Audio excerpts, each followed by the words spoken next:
Today is a follow-up review of the GF80mm f1.7, and today's focus will be on image quality. And what better way to start off than to take a look at some images that has been shot with the GF80mm f1.7 across the weekend itself. You will see 5 different set of photos. Each of them I will show about 1 or 2 photos itself, and then you can see what this lens can do.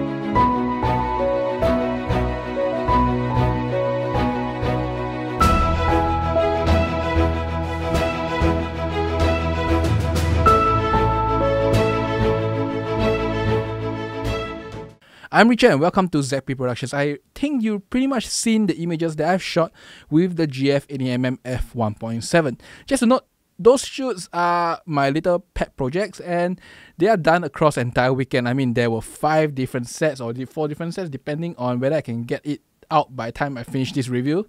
But yes, I did it over the weekend to let you see how this lens performed in various situations, from the outdoors, at night, using artificial lighting, utilizing studio lighting with small aperture. Pretty much you've seen how this lens can perform in terms of image quality and what can it produce for you. Just to note, those images are edited in the sense that I have edited the model's face, of course touched them up, and I also kind of tweaked the color to actually fit the mood of the photo themselves. It's not raw photos, definitely. That's because the models won't be happy if I were to show raw photos in the video itself. But that being said, you can see how the rendering of the lens is, because that's something I don't touch. The rendering of the lens is how the lens actually feel like when you actually shoot with it. How does the bokeh look like? And today's focus for the GF80mm will be on image quality itself, as you can see earlier. Now, the GF80mm, if you ask me, is a very good lens. It is not a perfect lens. I just want to bring it up front.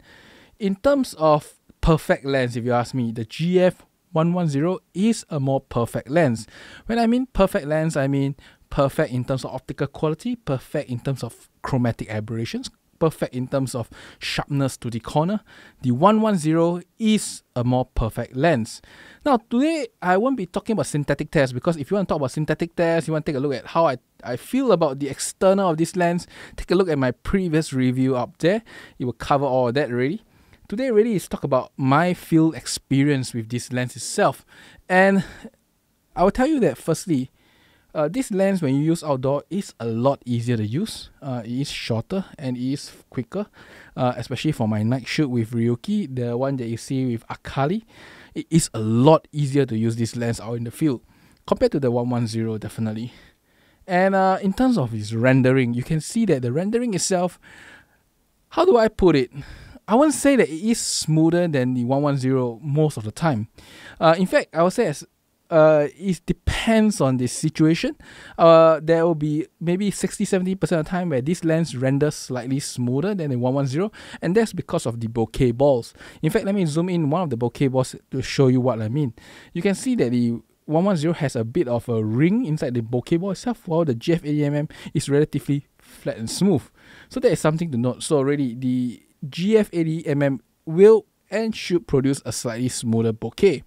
However, the GF80mm is not as corrected lens as the GF110, and you can see from the shot in the images so far, some of them have slight chromatic aberrations. And when I mean slight, I mean like 200%, then you see like 1-2 pixels, that kind of slight. It is not very obvious, it is not very distracting, but it happens, and when it does happen, you can choose to correct it in software. If not, you can leave it alone, because it is not very distracting if you ask me. So the GF80mm is not a perfect lens. It is very good lens, but it is not 110 perfect in optics. One thing it does manage to maintain is the sharpness. And I mean sharpness is for bulk of the frame that you put your models in, which is the center and the outer regions. It will be sharp. However, this lens is not very tech sharp at the corners themselves. I would say as the corners, the GF110 does better, but you're talking about the extreme corners, as I earlier said in my previous video itself. I did notice one thing, that when you are trying to focus at the outer edges, which means the last maybe 20% of the frame, there is a little bit of inconsistency there. It does affect the image quality. I'm not sure whether is it the lens is soft, but sometimes it does manage to get a sharp one, so I'm guessing it's the focus and everything does affect this lens itself. But overall, you can see from the image quality, let me show you a few zoom-ins from multiple images. You can see that most of them are really tech sharp, be it in the center, in the off center, the top of the frame, the side of the frame. As long as they are not in the corners themselves, they are tech sharp and really very usable. Now, what about in studio situation where you actually stop down to maybe say f4? I can show you some. This is a KDA group again. By the way, if you don't know what KDA go online and search, is a gaming band, if you want to say in a very simple way. But you can see how sharp the images are. The eyes, the lashes, everything were rendered. I would say as 400 megapixel photo, everything is rendered. Everything can be seen. You won't lose a single detail, and that is how sharp this GF80mm is. So the GF80mm is good outdoors, it's also good indoors, and because it is shorter, it is 80mm, so in full frame terms that is about 60mm. You can really utilize it quite easily in most indoor situations, because 110 on the hand is a little bit long for indoors, while this guy can be used for a lot of studios if you ask me. Now, image quality wise, really that's about it. I kind of only use it for one weekend. I will tell you that in terms of sharpness, it is very good. In terms of chromatic aberration, there is, but it is very minor. In terms of bokeh, it is slightly smoother than the 110. Not the smoothest lens in the world, but it is definitely smoother than the 110. In terms of rendering, I would say as it is very nice. It's a rendering that you probably can't get in any medium format camera. And it looks slightly different than full frame, if you ask me, because of its focal length and because of its aperture. If you ask me from the image quality standpoint, this is a unique lens, and if you are a person that's looking for a unique look in your portrait, definitely this is the lens for you to purchase, because it still maintains the sharpness. I mean, just a little bit of chromatic aberrations won't hurt you that much, and if not, you get slightly smoother bokeh, slightly nicer texture, overall a more unique rendering that you cannot get in other lenses in medium format or even in full frame. So if you are a portrait shooter, I would say this is definitely one of the lenses you should consider. I mean, if you are not a fan of long lenses such as 85mm equivalents, in fact the 110 is about 88mm, 87mm equivalent, it's quite long. Well, this guy is about 60mm, so it's a lot more easy to handle itself. You may really want to consider this lens itself. Now, there is one thing also that I want to cover is a little bit more on usability of the lens. Firstly, this lens is shorter, and because it has a faster aperture, for the purpose of night photography, it is fantastic. I mean, just look at my Akali set, the one that I did, where I used actually a spot projector to light up certain portion of the frame. You can see that the frame is really sharp, the image is really nice, it's pop, it's nice, its color is good, the bokeh is very acceptable for the buildings behind. And really, this lens, because it is shorter, it is faster, I can show you with ISO 400 at 140 of shutter and maintain sharpness hand holding as long as my subject can keep still.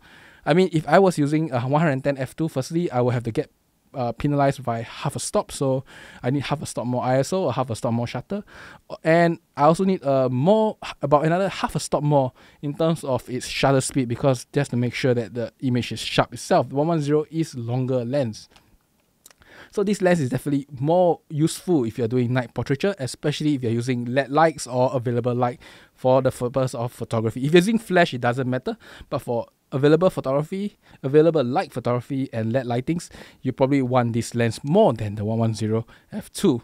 And pretty much that's it really. I will do a full review when I purchase my own personal copy, a really full in-depth review maybe after a few months of usage. Because I rushed through all my shoots in one weekend, I can pretty much tell you that I enjoy this lens a lot. I mean, look at the amount of shoots I use with it. I'm willing to live with the 100 megapixel. And by the way, 100 megapixel is not always the greatest thing in the world. Sometimes you just want a lower megapixel. In fact, if I can keep the dynamic range and have 50 megapixels, I'll be more happy to do it. But I can't, so I live with the dynamic range. It is a lot harder to process the GFX100 images. You need a lot more processing power. But for what you get, the image quality from the 100 megapixel sensor, the GF80mm rendering itself is quite worth it, really. The GF80mm is a really, really, really nice portrait lens. It is not a perfect portrait lens, but if you are looking for a portrait lens on the GFX100, this is the lens for you. And just note, this lens is not too expensive. At least it's only about 2,300 USD. In today's world, that is not really expensive because RF50mm is that price. RF85mm is more expensive. Pretty much, if I'm not wrong, even Panasonic's 50mm is more expensive than this lens. So in terms of pricing, it is not more expensive. In terms of its optical quality, it is definitely sharper than all of them. Just maybe not as, in fact, even chromatic aberration is better than them. It's just not as fast. Those lenses are 1.2, 1.4. Well, this guy is still only 1.7, but it is a medium format. It is covering a larger sensor itself.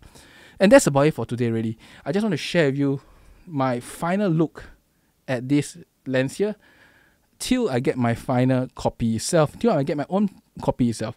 Because this is an editor's sample, I do not know whether any other firmware will update, because some people were saying on the forum that maybe there'll be firmware update, maybe the camera firmware update, and then the lens correction will solve a little bit more of the chromatic aberrations, even though it is very minor. As I told you, you can zoom in some of the chromatic aberrations, it is non-existent or really little. I mean, just like 1-2 pixel in 200%.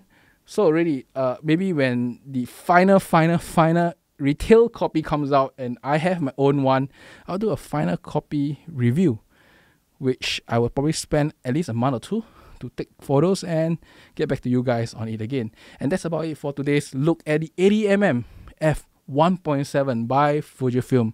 This is probably the nicest portrait lens you can get on medium format today that doesn't cost too extreme and does produce you really nice result on one of the best camera, the GFX100 and the GFX100S. That's about it for today. I hope you enjoyed this and I will see you next time. Bye bye.